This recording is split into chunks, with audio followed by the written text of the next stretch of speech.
Welcome to TD9 అనుక్షణం ప్రజాపక్షం. ఇటీవల కాలంలో రాజమండ్రిలో జరిగిన పాల కల్తీ వలన 16 మంది చిన్నారులు దుర్మరణం పాలైన సంఘటనకు స్పందించిన నెల్లూరు జిల్లా ఫుడ్ కంట్రోల్ ఆఫీసర్ వెంకటేశ్వరరావు గారు ఇటీవల కాలంలో పాల కేంద్రాలపై తనిఖీలు నిర్వహించారు. లూజు పాలు ఫ్రిడ్జ్ లో నిల్వ ఉంచడం వలన పొరపాటున ఫ్రిడ్జ్ లో ఉండే కూలెంట్ అనే పదార్థం పాలలో మిక్స్ అయ్యి ఈ 16 మంది చిన్నారులు ప్రాణాలను కోల్పోయారు. ఈ సంఘటనకు సంబంధించి ఆయన ప్రజలకు సలహాలు సూచనలు ఇవ్వడం జరిగింది. ఈ కార్యక్రమంలో భాగంగా ఆయన TD9 తో మాట్లాడారు. ప్రజలు ఆహార పదార్థాలు కొనే ముందు తగిన జాగ్రత్తలు తీసుకోవాలని, ఆ వస్తువులు ప్రభుత్వ అనుమతులు పొందాయా లేదా చూసుకోవాలని, FSSAI మార్కు ఉందా లేదా చూడాలి అని, మరియు రంగులు కలిపిన ఆహార పదార్థాలు కూడా తినకూడదు, అలాంటి వస్తువులను విక్రయిస్తే చట్టపరమైన చర్యలు తప్పవని ఆయన స్పష్టం చేశారు.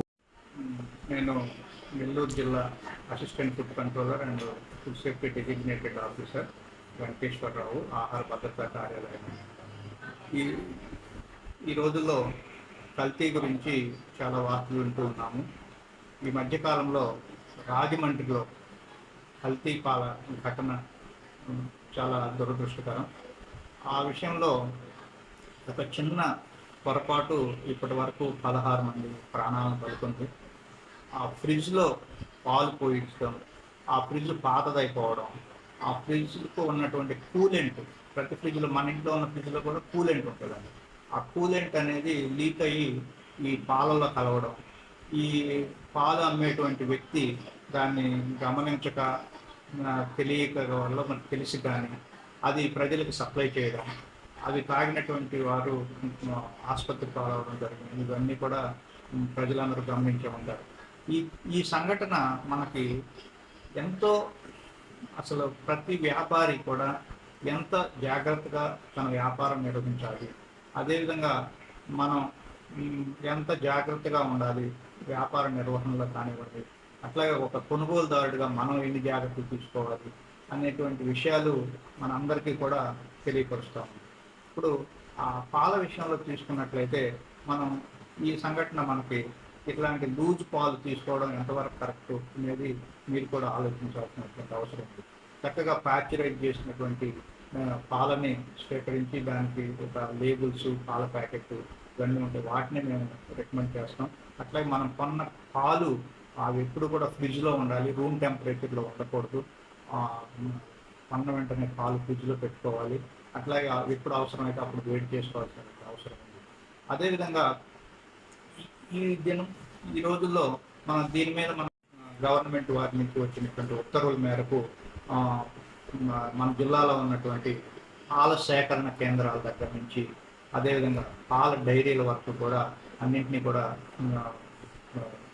వాటిని క్షుణ్ణంగా తనిఖీ చేయడం జరిగింది.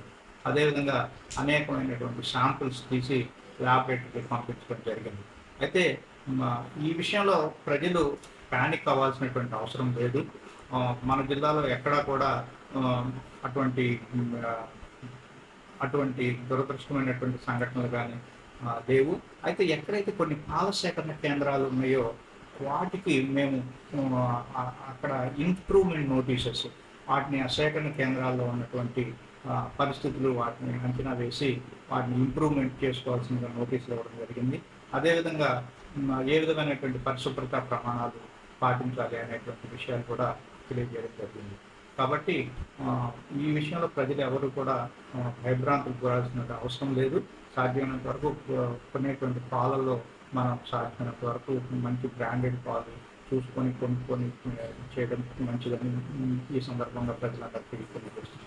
అదేవిధంగా మన మార్కెట్లో ఏ వస్తువు కొన్నప్పటికీ కూడా ప్యాకెట్ కొనేటప్పుడు ఒక్క నిమిషం ఇది అసలు ఎప్పుడు తయారు చేశారు, ఇది ఎప్పుడు ఎక్స్పైర్ అవుతుంది, దాని మీద FSSAI లోగో ఉందా లేదా, అట్లాగే ఇది తినడం వల్ల మనకి న్యూట్రిషనల్ ఇన్ఫర్మేషన్ అని ఉంటుందండి.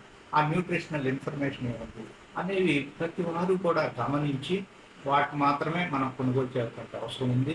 అదేవిధంగా చిన్నపిల్లలు పెట్టేటప్పుడు ఏ విధమైనటువంటి రంగులు ఉన్నాయా, స్వీట్ షాప్లో కానీ చాక్లెట్స్ కానీ ఇవన్నీ కూడా రంగులు లేనటువంటి మన పిల్లలకు పెట్టాల్సినటువంటి అవసరం ఉంది. రంగులు ఎట్టి పరిస్థితుల్లో కూడా ఎంకరేజ్ చేయకూడదు. రంగులు లేనటువంటి పదార్థాలు చేయాలి. అదేవిధంగా హోటల్స్ అండ్ రెస్టారెంట్స్లో మేము 20 మంది మీద మేము 20 హోటల్స్ మీద క్రిమినల్ కేసులు నమోదు చేయడం జరిగింది. ఇవి ఎందుకు ఎన్నోసార్లు మనం హోటల్స్ చెప్పడం జరిగింది. హోటల్లో ఏ విధమైనటువంటి రంగులు వాడటానికి పర్మిషన్ లేదు, ఏ విధమైన రంగులు వాడకూడదు.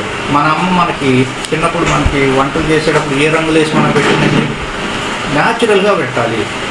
ఆ విధంగా మన నెల్లూరు జిల్లా వ్యాప్తంగా కూడా అందరి హోటల్స్కి కూడా ఫాస్ట్ ట్రాక్ ట్రైనింగ్ ఇవ్వడం జరిగింది. వాళ్ళు చెప్పిన మాట వినని వాళ్ళ మీద క్రిమినల్ కేసులు కూడా బుక్ చేయడం జరిగింది. ఇప్పుడు చాలా వరకు మార్పు వచ్చింది. అయితే ఎక్కడైనా సరే హోటల్స్కి వెళ్ళినప్పుడు మంచి వేడి ఆహార పదార్థాలు మనకు అందించాలి. రంగులు వేసినటువంటి ఆహార పదార్థాలు ఏమైనా మీ దృష్టికి వచ్చినట్టయితే మా కార్యాలయానికి సంప్రదించి తగినటువంటి ఫిర్యాదు చేయవలసిందే ఈ సందర్భంగా కోరుతున్నాను.